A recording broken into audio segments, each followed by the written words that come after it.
Hi, this is EZarch Podcast. This is Sean. And this is Guido. We're two architects in New York City that talk about architecture and design related issues. And this is more along the line of our corporate office design series. We're going to continue last week's talk about last week we talked about the store on the Baxter store in Italy, as Right. well as There were two offices, right? Yeah. Bloomberg headquarters in Right. Manhattan and the Buster offices in Milan. That's correct. Right? Yes. So, so we're gonna actually talk a little bit more about the Bloomberg office because this was kind of the big item in the New York construction world, and also Guido had the chance to actually visit the office. Yes. So he's gonna share with us his Right. experience. Yeah. Thankfully, I still have a couple of friends who work there, and one of them is journalist, the other one is an analyst, and they let me in, so it was good. It was during the weekend, so nobody was there, so few people, so we could take some pictures. Oh, the hardworking analyst wasn't actually there to get in your way. Yeah, some of them they were working, but not. It's not all of the people who work from Monday to Friday, but it's a really cool building. So we could, start to see the pictures. Right. So we'll start from the exterior. This was like kind of this was a really huge construction project. It was actually right across the street from an office I used to work at, Peter Marino, and I remember used to staring at the giant hole that they were, putting foundation down on when they first started the project. So when was that? Like, if I tell 20 years? you, that would date me terribly. Wow. But yeah, it was I like would say that it was like 20 years ago. it was Yes, like I know, yeah. 95, 96, Wow. I think. Yeah, it took them a while to Right. get this done. So. But this building, I think that it was built around 2006, 2007. Right. So it's been Right. around for a Right. little bit also. Yes. So we could see that it's a really it's a tall building with a base. I think that they put the offices in the first floors, and then the rest Right. is either residential and offices or a mix of both. Yeah, it's a mixed use for a little while. I mean, they tend to kind of mix different things together. The upper floor, they usually, a lot of time, they reserve for luxury apartments, people who enjoy the view. So it kind of gives a little bit more flexibility, I guess, to Yeah. the developer also. Yeah, that is great location. Right. Upper East Side, just 1 block away from Bloomingdale's, and Peter Marino office as well. Yeah, it's a lot of yeah. designer in that area, so. So what do we have now? Yeah. Right, we're looking at the lobby. It actually has this is not the lobby, but this is sort of the entrance area. There's this very distinctive element to this particular building because as you walk down the street, you'll notice that there's this sort of oval area where the building kind of opens up and there's this little circular driveway that you can pull in, presumably to drop people off. Right. And the building also, if you look at the photograph, they also kind of lean in a little bit. Yeah, it looks like a nice European piazza, right? Right. But it seems like a bit in between because it all the building and the attention goes towards the center. Right. But in the center there is nothing. We could say that in other buildings like the latest project from Diller and Scofidio Renfro for the Lincoln Center, you can have that attention on the fountain, and it's also a sitting area. So that could be one thing that maybe Cesar Pelli, the architect, could have chosen to do. But in this case, it looked like an empty space. It's very strange to see, Right. especially in New York, consider how densely packed everything Right. is, And then, of course, the fact that the building like leans in also kind of focus the energy, so you kind of feel like you expect something in the middle, but there's nothing. There's just this blank, empty Right. spot in the middle of the driveway. But there is something that you Right. can see clearly that you can go from the 58 to 59. So Right. anyway, so you don't have to go to the corner. to Strange cross. experience as well. I walked through that a few times. Like, how do you? First of all, okay, you've been there. How do you get in?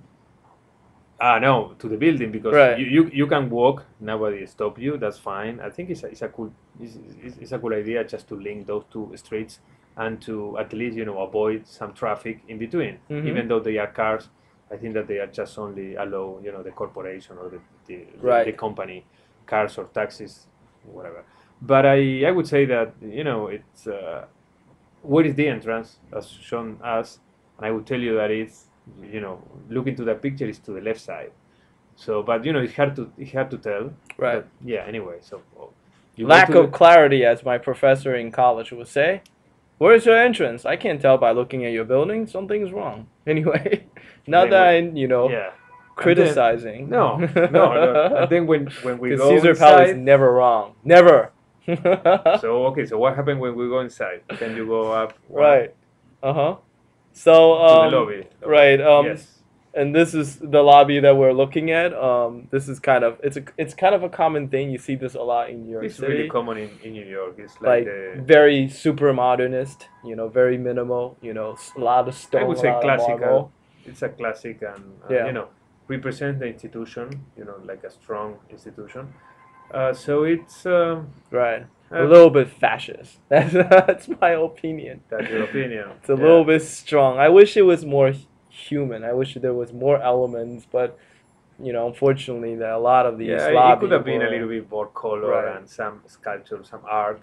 right. but, They want to you be know, more neutral. But we are just looking to one side. I'm Mhm. not sure. I don't remember if there are other places in that lobby that looks better. But it seems like a classical lobby. Right. But if you compare with the rest of the building, it looks like it's a bit different because the building is really open, Mhm. and we could see on the next picture. Right.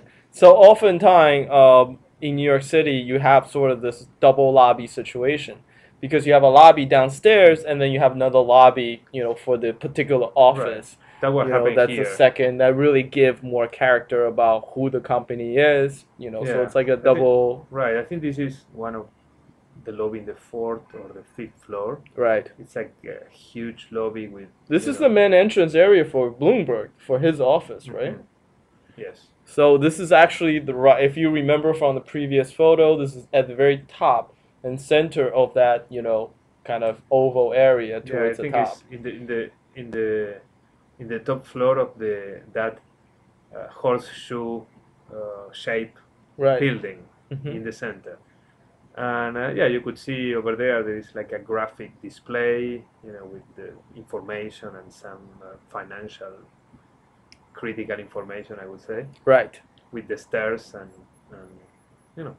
hmm that big space, like a double height space. They remind me of an airport a little bit.